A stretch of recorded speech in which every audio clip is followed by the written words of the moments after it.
Hey guys, in today's video I wanted to share a few tricks and tips on your iPhone that some of you guys may not even know exist. I know a lot of the advanced users that watch here on the channel may know most of these, but you're going to be surprised with some of these tricks and especially tips on the iPhone that I think are going to make your iOS experience and your iPhone using experience a lot better. So let's begin. So the first thing I want to talk about is the magnifying glass within iOS under the accessibilities feature and magnifier. If you enable this with a triple click of the side button, and on any other Touch ID devices that have the home button, it's a triple click the home button. If you triple click, it'll bring up this magnifying glass. That's very, very handy.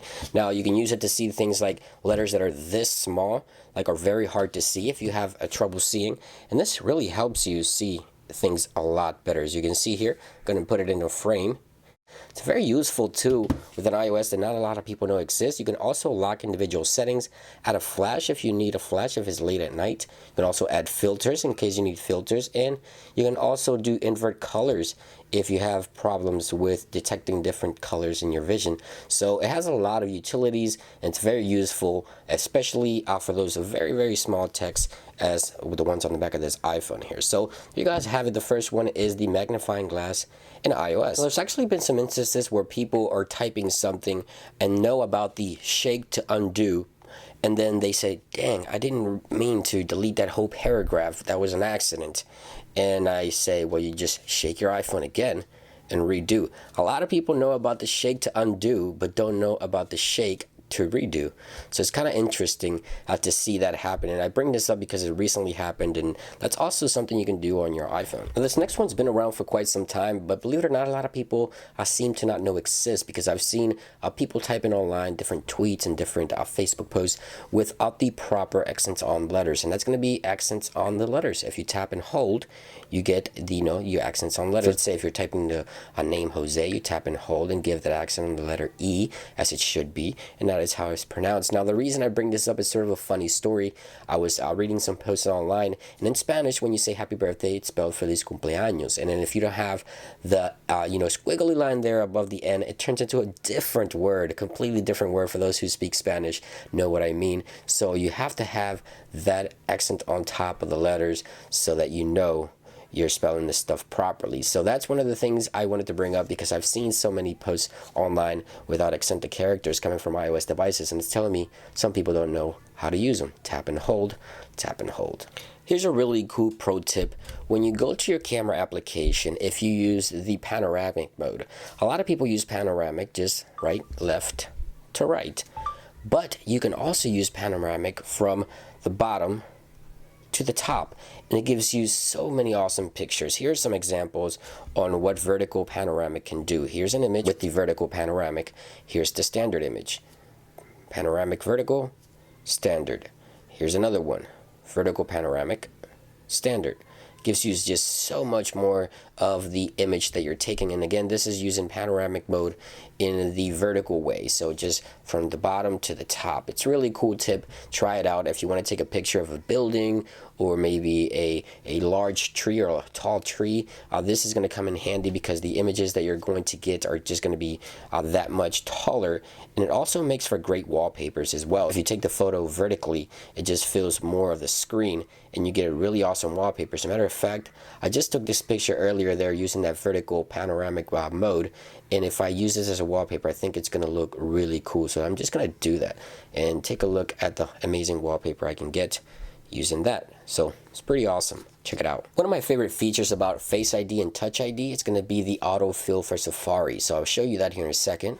When I log into my Face ID or Touch ID settings in iOS, there's an autofill for Safari, and if you toggle this on, it's going to allow you to autofill certain information like passwords and logins and credit card info and things like that, to make it easier on you to make purchases and just not having to remember passwords. This also works in individual applications to log into different social networks and things like that. So if I go to the App Store here, the Apple website, and I click login, you're going to notice that when I tap here, Face ID automatically reads my face, authenticates, and I don't even have to remember the password anymore. Just simply log in, and when I go to to make a purchase, if I have my credit card info on the iPhone, it's going to autofill that as well. So it's very, very useful. It's one of the options that I love about Face ID and also Touch ID as well, because with Touch ID, it also works, of course, using the fingerprint. Now, another one of my favorite options is Do Not Disturb while driving. This is one of the newer options that I like a lot about iOS. You can enable it different ways. You have the auto, but I have it set to detect my car's Bluetooth. That way it knows when I'm driving, and it prevents me from getting text messages and getting distracted. But there's an option down here that says auto reply, and you can actually change the text here for that auto reply. Now you can choose from your favorites options here, so all your favorite contacts will get that auto reply. You won't receive the text message while you're driving, but they'll get that reply and know that you're driving, and you can change that to whatever you wish. You can also choose all contacts or recent. It depends on what you want to use. Very useful for businesses as well. Right here, you can just tap here and edit this text to whatever you wish. Now, under your phone settings options inside of the settings application, you have the option to calls on other devices. Now, when you enable this, it's going to allow you to, no matter what, get your phone calls either on your Apple Watch, on your iPhones, your HomePod, any other device that's in your house connected to the same Wi-Fi network can receive the phone call in case you don't have your iPhone with you at the moment of that call. And if you're waiting for an important phone call, it's a very useful option to have, including iPads. So you can toggle and manage devices individually or have all your devices turned on, but it's very useful at the home when you want to go ahead and forward those calls to all of your other iOS devices. Now, with the iPhone 10 having 256 gigabytes, this might not be an issue for some of you, but if you have one of those older devices with 16 or 32 gigabyte and you just forget to remove your message threads, this can take a lot of space from your storage. Now, depending on the content that's in there, it can take a lot of space. So inside here of the messages extension, you can actually go in here, keep messages right here.